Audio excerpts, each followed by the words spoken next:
Team अन्ना Delhi police की हिरासत में। एक बार फिर से आपको तस्वीरें दिखाना चाहेंगे। दिल्ली में हिरासत में लिया गया। 10 बजे उनका अनशन शुरू होने वाला था, मगर उससे पहले ही अन्ना हजारे को घर से ही पुलिस ने हिरासत में ले लिया है। आप तस्वीरें देख रहे हैं।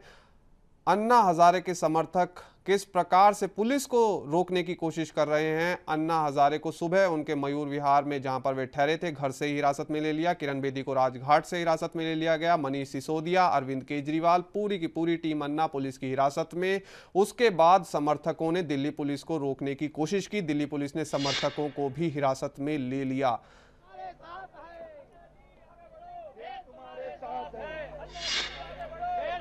दिल्ली पुलिस एक्ट की धारा 65 के तहत गिरफ्तार किए गए अन्ना के समर्थक। और बता दें, मेट्रो स्टेशन के पास समर्थकों का प्रदर्शन जारी है। देश के विभिन्न हिस्सों में कल भी प्रदर्शन देखे गए। अन्ना ने जो आह्वान किया था बत्ती गुल करने का, उसमें भी अहमदाबाद जैसे शहरों में, मुंबई में, दिल्ली में, गुड़गांव में, कई शहरों में उनका आह्वान को जनता ने अच्छी तरह से लिया और वो सफल भी रहा। अन्ना हजारे मगर फिर भी गिरफ्तार हो गए हैं।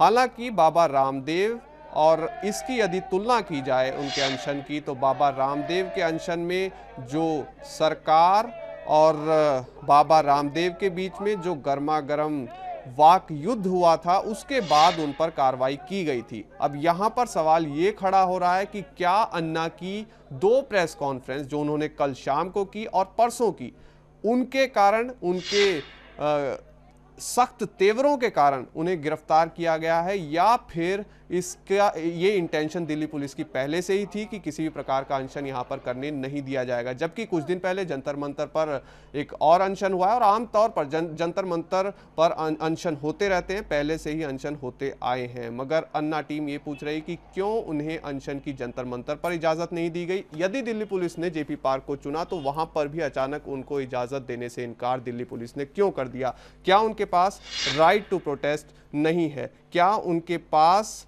विरोध प्रदर्शन करने का, अनशन करने का अधिकार नहीं है?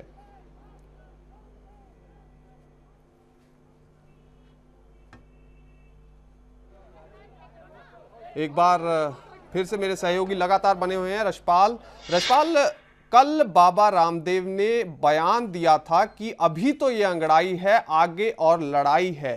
क्या इस बयान को सरकार ने काफी गंभीरता पूर्वक लिया, इसको लेकर गिरफ्तारी हुई, या इंटेंशन पहले से ही थी दिल्ली पुलिस की कि हम किसी भी प्रकार का अनशन, विरोध प्रदर्शन दिल्ली में नहीं होने देंगे?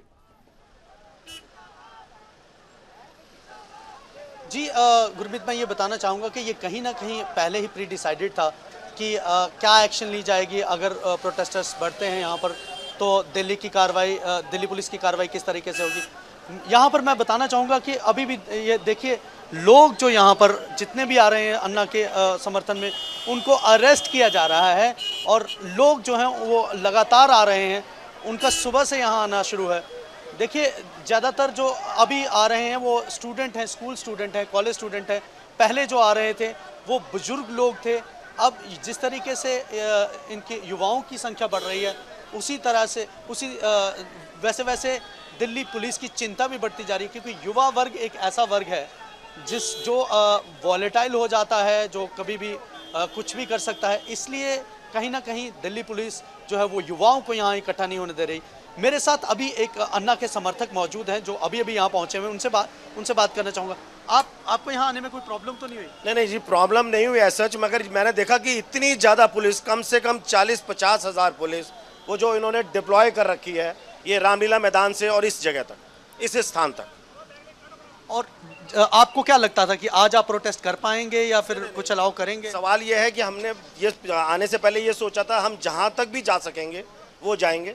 उसका रीज़न ये है कि जो इनके जो ये अपने आप को सो कॉल्ड अपने मिनिस्टर्स हैं, वो आकर के टीवी पे जिस तरीके से बोलते हैं, ऐसे कटीली मुस्कान होती है इनके चेहरे पे कि मालूम देता है जैसे ये नोबेल प्राइज़ लेके आए हैं और खुद लाखों करोड़ रुपया खा के बैठे हुए हैं।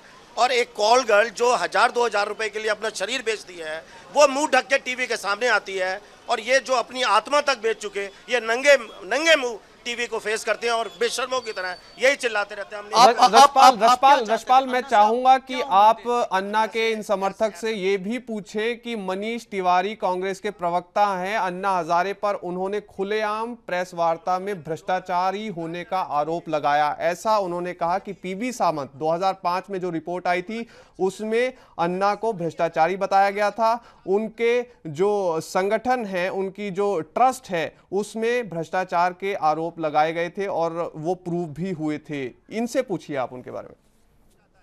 पुलिस सामने खड़ी हुई रहती है, पुलिस उसको नहीं ले जाती। कहा जो पॉलिटिशियन है वो ये भी कह रहे हैं कि हाँ। अन्ना जो है वो करप्ट है। हाँ, नहीं, ये तो इतनी, ये देखिए, ये तो चीज उससे और भी ज्यादा हास्यास्पद हो गई है कि आज पॉलिटिशियन ये कह रहे हैं कि अन्ना हजारे करप्ट है। वो जो अन्ना हजारे के खिलाफ इन्होंने आयोग लगाया था 2005 में, ठीक है, उसकी रिपोर्ट 2005 में आई, तो इसका मतलब आप देखिए आपकी जो लॉ एंड ऑर्डर है वो किस तरीके से आप मेंटेन कर रहे हैं। एक बंदा इतने भारी करप्शन के बाद 6 साल आपके घूम रहा है, खुला घूम रहा है, आपने क्या एक्शन लिया? ये तो जवाबदेही सरकार की है और 6-7 साल से आप सरकार में, ये तो सरकार की जवाबदेही है कि वो 6-7 साल से करप्शन किए हुए आपके आयोग ने एक रिपोर्ट बना दी और आपने उसका कुछ नहीं किया। ये तो आप दीजिए, मगर आज एक मूवमेंट उसका सही आया तो आप उसको देख करके उसको चुप कराना चाहते हैं। क्या मकसद है इसके पीछे, क्या सोच आप बताइए? जी गुरमीत, यहाँ पर ये जो आए हैं ये एक आम नागरिक हैं।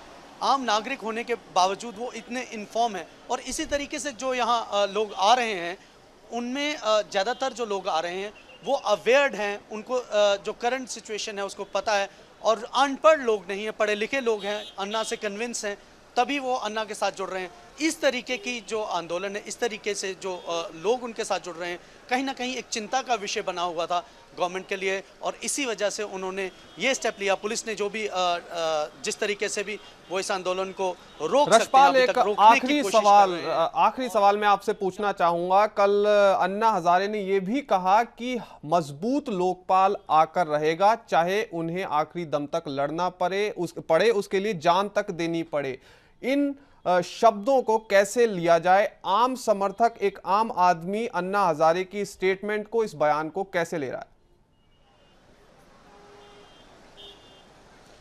जी मैं ये बताना चाहूँगा कि जहाँ तक पहले बात चल रही थी एक मजबूत लोकपाल लाने की और फिर जो अन्ना हजारे की टीम थी वो पार्ट भी था ड्राफ्टिंग कमेटी का, और फिर जिस तरीके से लोकपाल ड्राफ्ट हुआ वो कहीं ना कहीं अन्ना हजारे को लगता है कि जो उन्होंने प्रीवियस जितनी भी मूवमेंट की है वो बेकार चली जाएगी अगर एक वीक लोकपाल आता है। तो कहीं ना कहीं उनका जो मकसद है पूरी नजर आप बनाए रखिए इस मामले पर, पूरी नजर बनाए रखिए। आपके पास फिर से आएंगे तो अन्ना हजारे गिरफ्तार, किरण बेदी गिरफ्तार, अरविंद केजरीवाल गिरफ्तार, पूरी की पूरी टीम अन्ना समर्थकों की एक बड़ी फेहरिस्त है जिन्हें दिल्ली पुलिस ने गिरफ्तार कर लिया। प्रशांत भूषण टीम अन्ना के सदस्य क्या कह रहे हैं, आइए सुनाते हैं आपको। साफ जाहिर हो गया है कि सरकार बिल्कुल तानाशाह बन गई है और उसकी मंशा बिल्कुल एक तानाशाह सरकार की मंशा, जैसे कि इमरजेंसी में सरकार की मंशा थी वैसी बन गई है। लोकतांत्रिक अधिकारों का वो कोई रिस्पेक्ट नहीं करते, उनको कोई आस्था नहीं रह गई है लोकतांत्रिक अधिकारों की। तो ऐसी हालात में इस देश में गुस्सा बढ़ेगा, लोग और बाहर सड़क पर निकलेंगे और जो तूफान आएगा उसमें ये सरकार टिक नहीं पाएगी। तो टीम अन्ना की गिरफ्तारी के बाद अब सवाल ये खड़ा हो रहा है कि क्या लोकसभा में भी ये मुद्दा गूंजेगा, क्योंकि भाजपा के नेता नरेंद्र मोदी कह रहे हैं कि हम अन्ना को समर्थन कर रहे हैं, बाबा रामदेव कह रहे हैं कि हम अन्ना को समर्थन करेंगे, साथ में ही मोहन भागवत आरएसएस के नेता ने बयान दिया कि अन्ना एक अच्छे कॉज के लिए लड़ रहे हैं, हम उनके साथ हैं। फिलहाल के लिए इस बुलेटिन में इतना ही। नमस्कार।